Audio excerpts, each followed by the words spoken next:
People versus Morel. Good afternoon, Your Honors.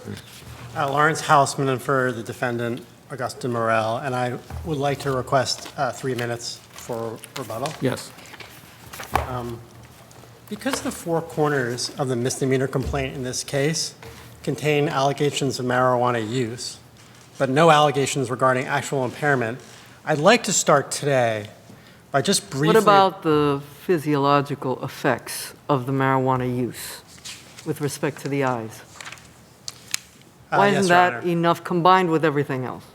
Well, let me get to that, and let me get to that right now, looking at the allegations in the actual misdemeanor complaint, because I also want to address the people's argument that this court should consider the record of refusal as part of the accusatory instrument.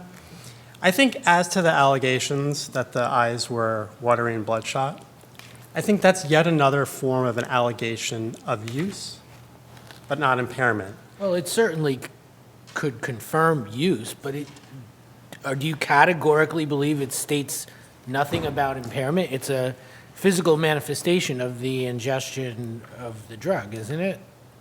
Exactly. It's a physical manifestation of the ingestion of the drug. Well, it's which- a physical manifestation of the effect of the drug. That drug has had a particular effect on the eyes. One needs clarity of vision to be able to drive, right? It's telling you something. Your Honor, I certainly don't think there are allegations that the bloodshot eyes impacted vision here. And I do think that as one of the 80 million Americans who suffer from seasonal allergies, that watery bloodshot eyes don't satisfy their Cruz standard of actual impairment of ability to operate a vehicle reasonably and prudently. And so I think that... Would you agree it may be part of establishing? It might be one thing, but not necessarily enough standing alone? I think I would go farther than that, Your Honor. I think it's not enough. But I think everything else here certainly goes to use. And I do think that the red eyes also go to use. It goes to ingestion of the drugs. It goes to the fact that potentially anyway, that goes to the fact that THC may have dilated the eyes and made them bloodshot. But it doesn't establish, it's not a symptom demonstrating impairment like slurring of speech, like swaying, So like just, other field just tests. so I have your position clearly, your view is that it's okay to drive while having smoked marijuana and having it in your system as long as your driving ability is not impaired. I think that's the law, Your Honor. I mean, I'm asking. That's your view of the law. yes, and I think that is the law. I think Cruz made clear that in the context of alcohol, that a minimum consumption of alcohol doesn't establish impairment. And the same thing with marijuana. Minimal consumption of marijuana, which red eyes confirm, or at least support, provide. But alcohol, the legislature does allow for a particular minimum consumption that would not, right, would not rise to the level. Well, on the per se they do, and also I think I just think Cruz recognizes that minimal amounts of alcohol consumption that don't impact in any way your ability to operate the vehicle reasonably and But prudently. Cruz's standard is impairment to any extent. Well, it's impairment to any extent. There's more to it, though, of the physical and mental abilities to operate the Yes, vehicle of course. reasonably and prudently. Can I just ask you, counsel, to finish your thought? You Yeah. mentioned slurred speech and wobbly walking. Yeah. Why are slurred speech, like I just did, and wobbly walking indicative of something that, of impairment, but not bloodshot, runny eyes? I'm not sure I understand the I difference. think it's an essential question, and I think it's an important distinction. I think we talk about what I think the distinction is. It's a distinction between allegations of symptoms of use Yeah. versus They're all symptoms of use, right? Well, but something like swaying and slurring speech is also at least some evidence under the reasonable cause standard of motor or cognitive impairment, and I think that's the critical distinction that this court should focus on in establishing if under So, let me ask you this then, just as a hypothetical. If the allegation of the accusatory instrument were that the eyes were bloodshot, runny, and droopy, which might suggest a motor impairment. Would you be arguing something different now? I suppose that there are some motor impairments that are so arguably de minimis that they might not reach even the lower level That of wouldn't even impairment cut it. of cruise. But I think that would be, as soon as you start talking about any motor impairment, you have a drastically different case than a case here where all you have are different manifestations of use. You have really three categories of allegations here in this accusatory instrument, all of which go to use. You have the smell of marijuana on his clothes. You have a statement that he took 2 puffs of marijuana. You have the marijuana ash. Those are all direct evidence of use. And But then there you are have, also, excuse me, there are also allegations about the timing of use. that he took that he took 2 puffs of marijuana before the stop. So I think that implies some recency. As opposed to hours ago, Right. where one might say, well, you may not be impaired now if it was hours ago. I think I agree that also the odor also suggests some recency. But I think what's important here, this regime in New York, this regime that requires impairment, is not, as in other jurisdictions, what they call a zero tolerance regime. So in some states, merely having used marijuana recently and getting in a car violates the law. Here, there's an additional requirement. And I think the risk here is that if you take proxies for use, Okay, so what is your rule? What else do you need here? What was missing?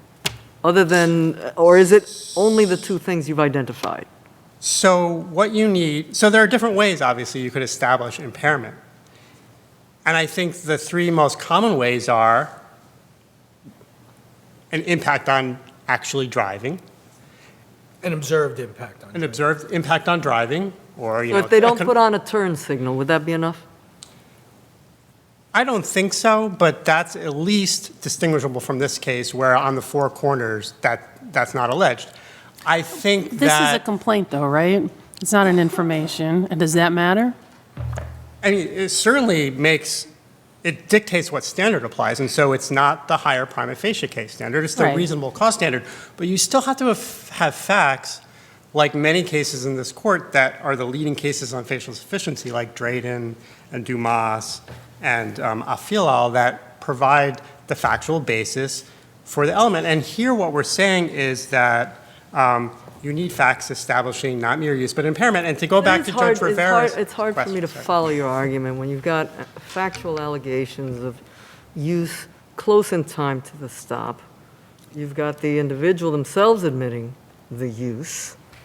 You have an officer who says, based on my training, based on my observations, based on all the arrests, I think this person was impaired. Well, he Right? didn't say that. Well, I think he does, but okay, for one moment. And then he refuses to take the urine test. Well, yeah, I'd like to speak to the refusal of the urine test, but I also would like to go back and answer your last question, which I don't think I But I actually still don't see how all those things add up. got. And then the physical manifestation of smoking the marijuana, why that doesn't get you back to this, what is clear from Cruz, a very low level, right?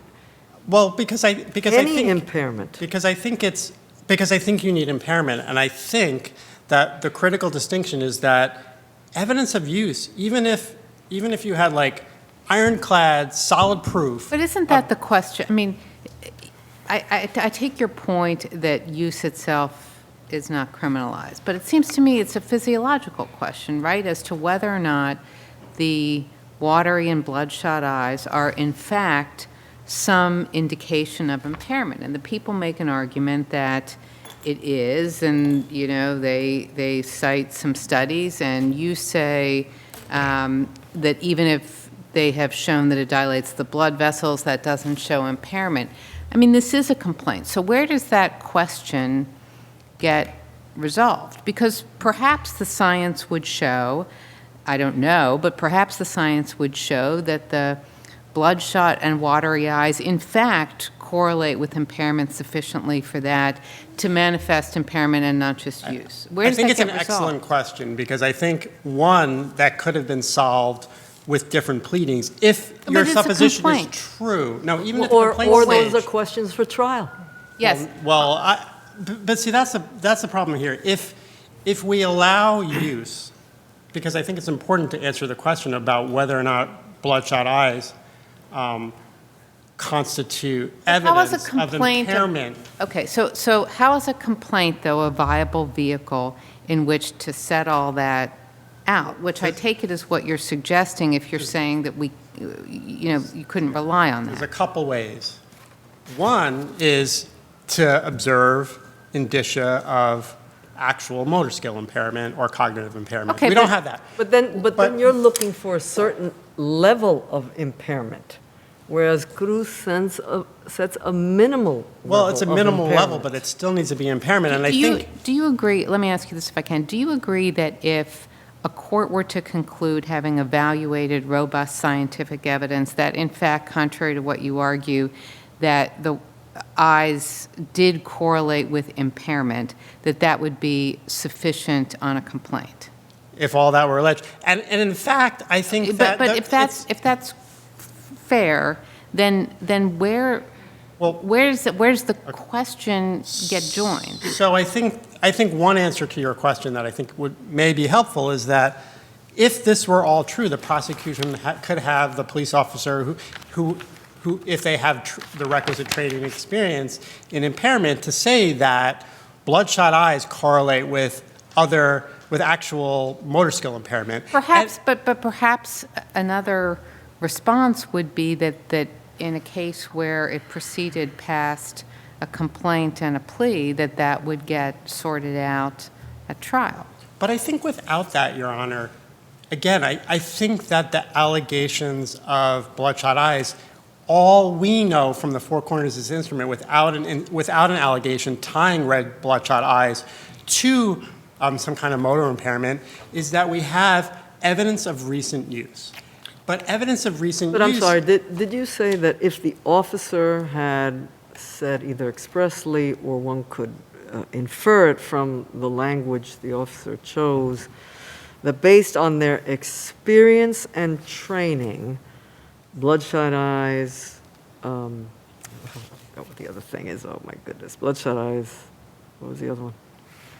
Watery and bloodshot eyes by someone who's recently smoked marijuana, it gives reasonable cause to believe that they're impaired.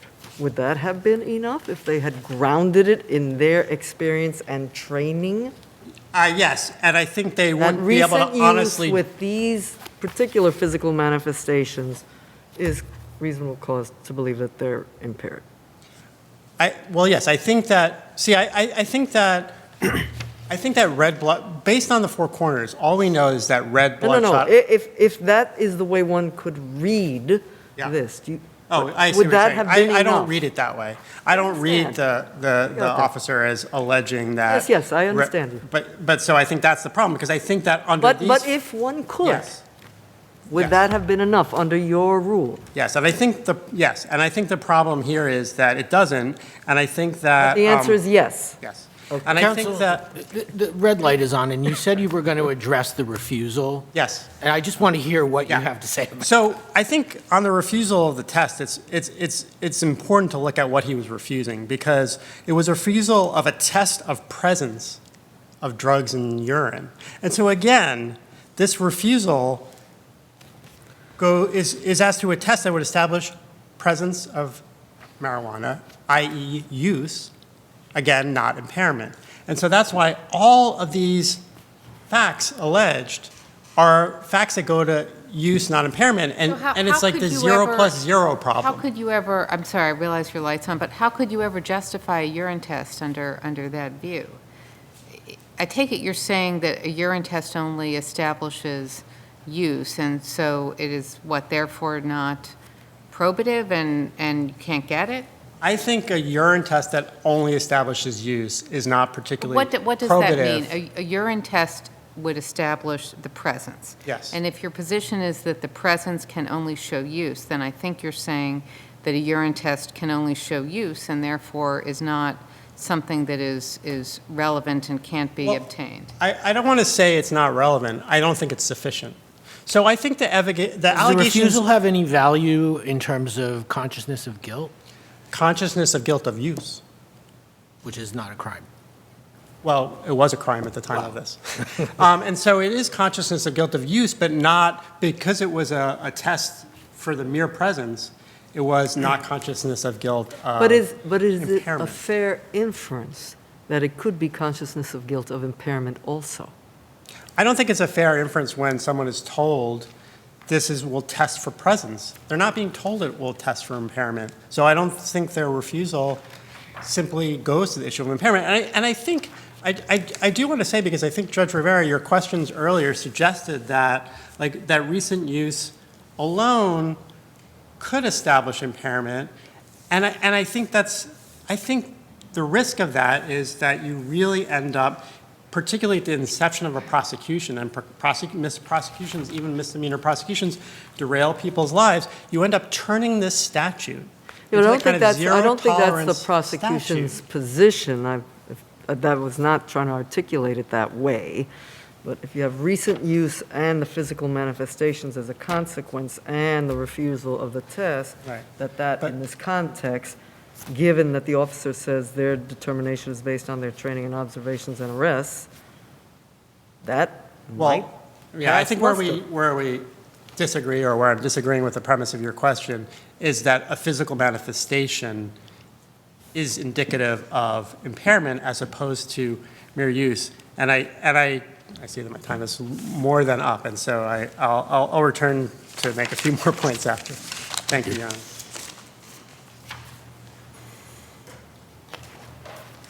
Good afternoon, Your Honors, and may it please the Court, Julianne Susu for the people. Judging the accusatory instrument under the deferential standard of a misdemeanor complaint, the accusatory instrument here was facially sufficient.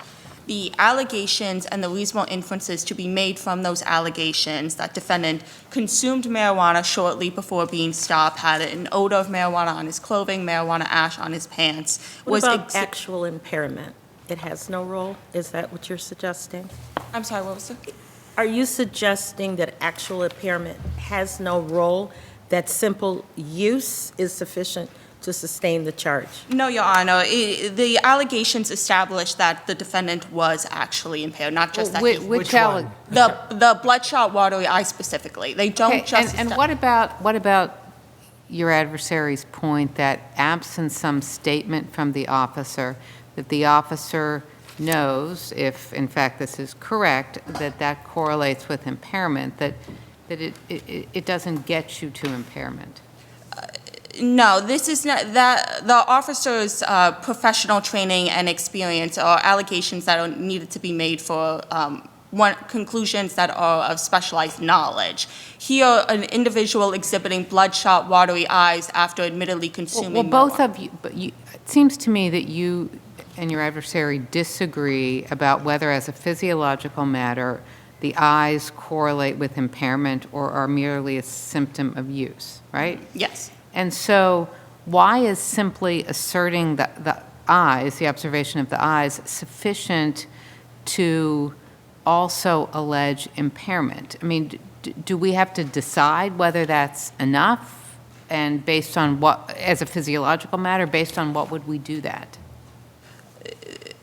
We're not just looking at the eyes, we're also looking at the other allegations in the complaint. Okay, but I thought you said the impairment is demonstrated by the eyes. Are there any other allegations that go to impairment? The refusal to take the test. That goes to impairment? To impairment or consciousness of guilt? It goes to the negative inference of the consciousness of guilt of being, of committing the offense of driving while impaired, that the defendant Okay. knew he shouldn't have been. But with respect to the impairment specifically, I take it you're saying that the eyes are the only allegation. Is that right? It is the only classic sign of drug impairment. But in Well, this what about the particular, time of day? It was midnight.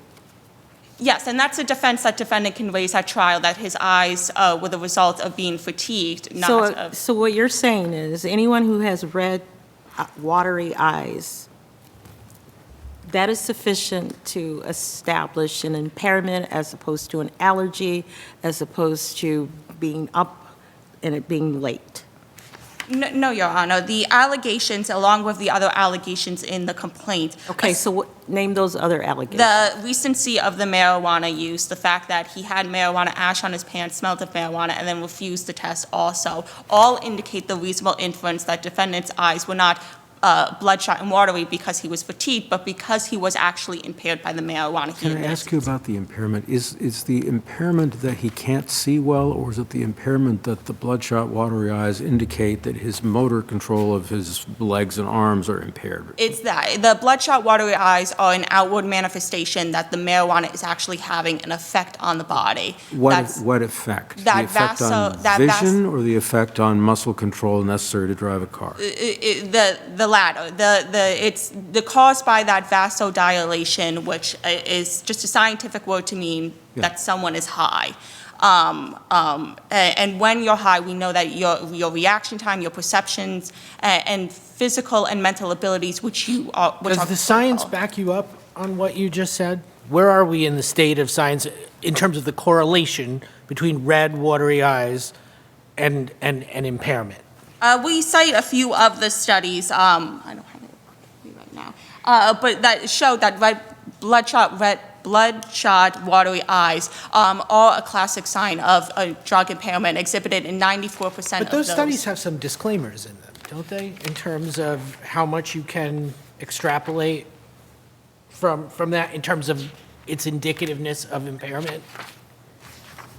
I don't believe so, Your Honor. It's an indication that the marijuana is actually having an effect on the body where we can make the reasonable inference. But the officer didn't rely on those studies. The officer relies on his observations, his training, and the arrests, his prior marijuana arrests that he has made. That's what allows him, based on what he observes, to draw this conclusion. Yes, because it's not a matter of specialized knowledge that someone that's exhibiting bloodshot, watery eyes after admittedly and evidently consuming marijuana is impaired. So it didn't need that specialized professional training knowledge in order to do that. But let me press you on that. Your adversary is arguing that the science, in fact, does not establish that. And so, even if that might be a widely held view, perhaps it is, as a matter of the physiology, incorrect. That's a defense, though, to be made at trial. The allegations in the complaint just had to establish a reasonable inference that the defendant was impaired. So you move forward and then you have some kind of Fry hearing? Is that what you could have done?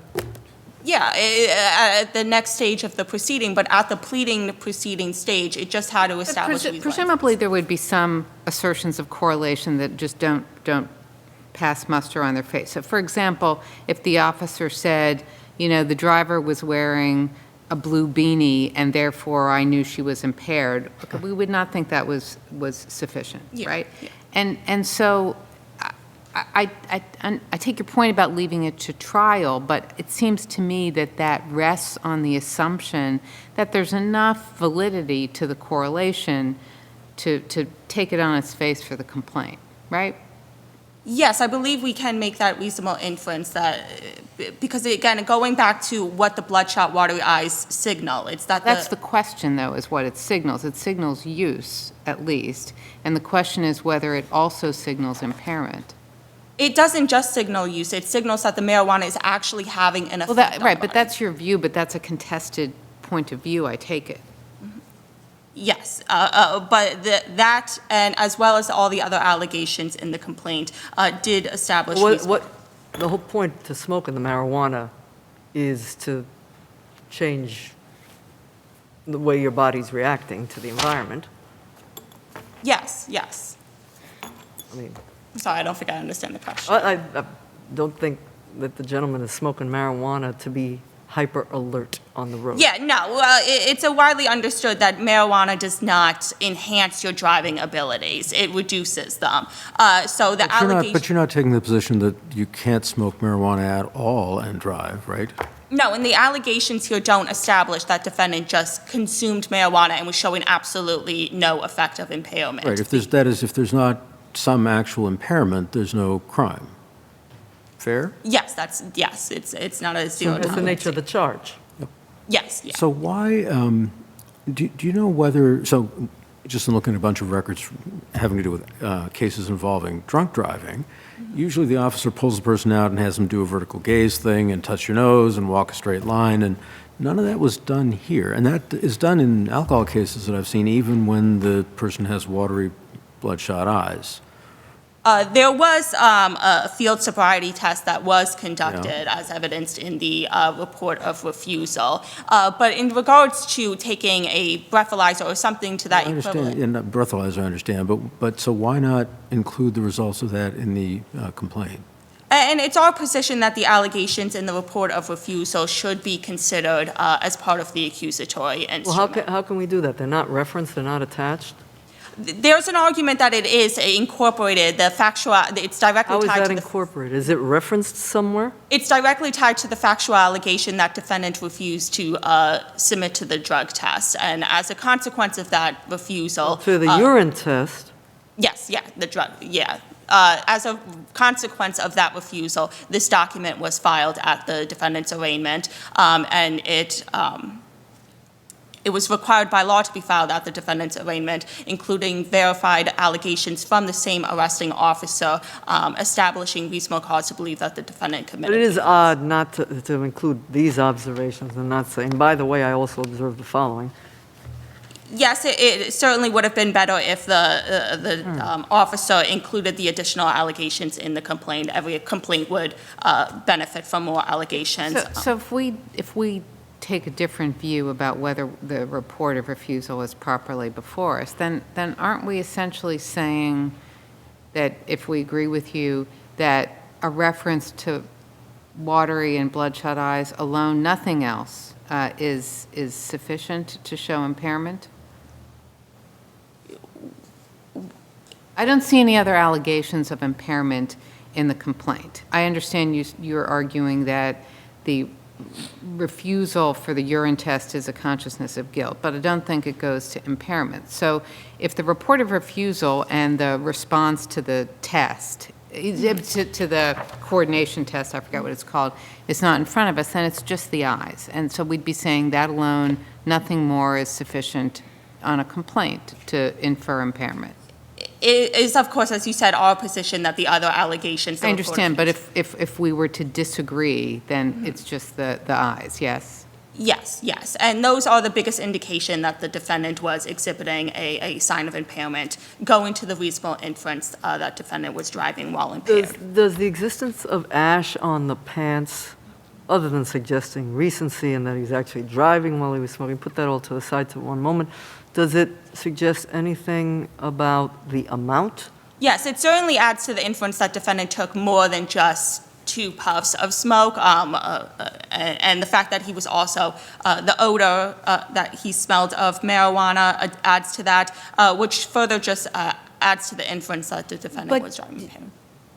When people use marijuana, the smell can linger for, some people smell like it every day, whether they last used it the night before. So how are you definitively determining timing so that it impairs driving?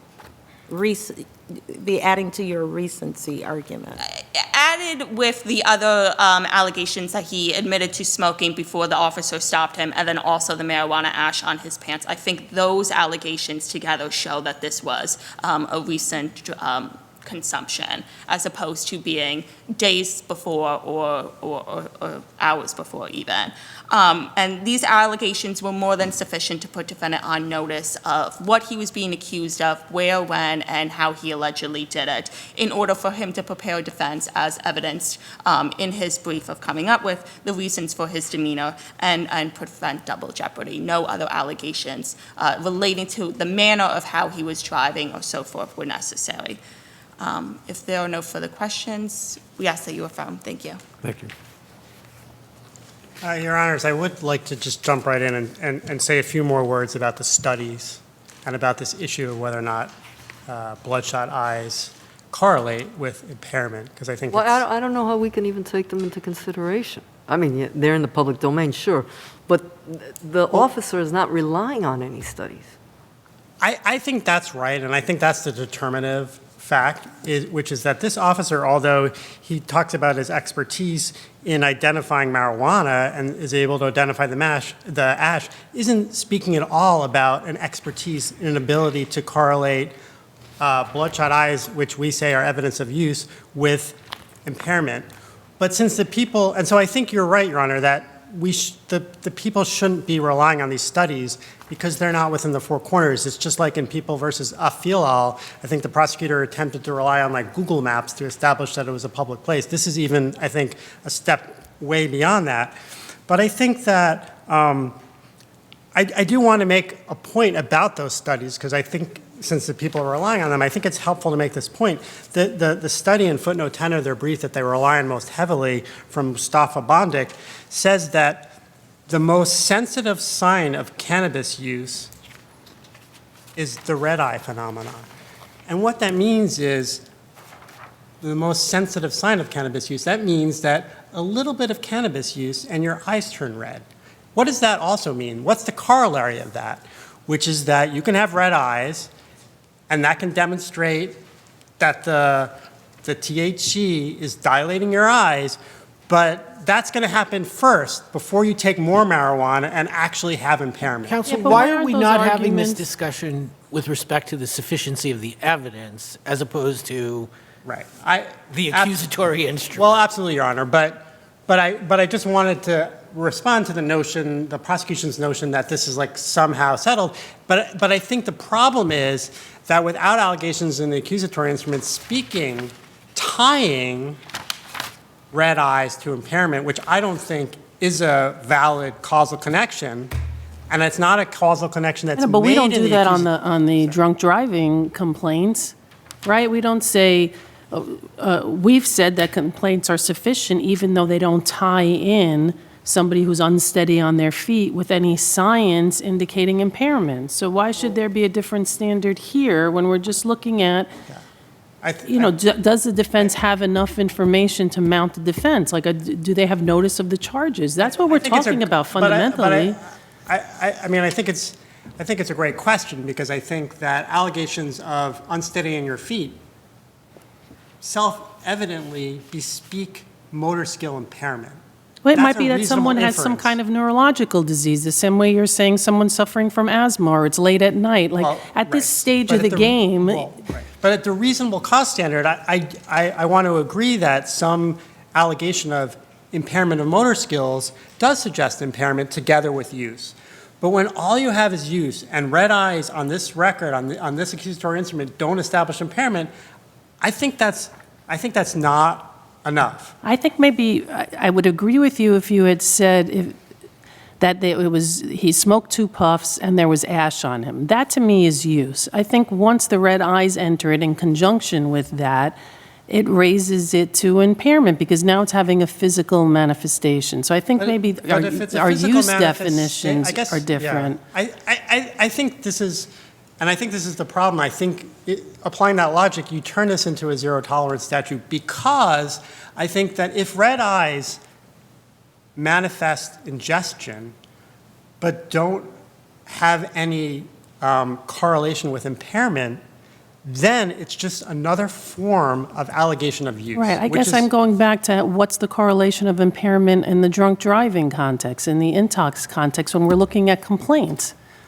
Well, because I think that... That it's just so well settled? Well, no, because I think that in that context, if you're talking about evidence of impairment together with use, so motor skill impairment, so if you can't walk a line and you've taken alcohol, I think it's reasonable to draw an inference that your motor skills and your ability to operate a vehicle are somewhat impacted. Whereas I think the red eyes sort of speculating that also means some other kind of impairment, I think is really nothing more than speculation. And so that's why I think all the allegations in this complaint amount to use. Given the nature of the drug involved, Yeah. I mean, the drug involved does affect. I get your argument that perhaps here the It's facially insufficient because it doesn't really reflect anything that suggests impairment, but that is the nature of the drug. Well, Is it, again, Yeah, I mean, nobody's smoking marijuana to be sharper behind the steering wheel. but I think because this is not a zero tolerance state, I think Yes, there's a recognition the problem legislatively is that it is a very low threshold for impairment, and your rule seems to suggest a higher threshold in Cruz. I respectfully disagree because I think the problem is that you need something more than lots of evidence of use. And I know my time is way up, but could I really briefly discuss why the record of refusal is not part of Yes, the go Four ahead. Corners? I think I just have 4 quick points on that. One, I think as Judge Rivera, you mentioned, the prosecution never attached, incorporated, or in any way linked that record of refusal with the misdemeanor complaint. And so it's clearly under Hardy and Slade, not within the Four Corners. And as the prosecutor stated, this record of refusal was filed in arraignment for a separate, to meet a separate statutory requirement. And so if it was also serving a second purpose of being part of the accusatory instrument, prosecution had to let someone know that. They had to let the court know. They had to let defense counsel know because it was being filed for a separate reason. And it was also filed with a stack of other papers which were also being filed for reasons other than being part of the accusatory instrument. And so I think the people's position on the record of refusal is really suggesting an unworkable rule that the court and defense counsel have to basically look at a stack of papers and try to guess which of these papers are somehow connected to the accusatory instrument. And finally, there was no verification on this record of refusal. The people speculate that, oh, well, maybe it was cut off after it was verified, but the simple reality is that in this record of refusal was not verified, meaning it wasn't sworn, and that's simply a required jurisdictional statutory requirement for something to be considered part of the accusatory instrument. Thank you. Thank you, Your Honor.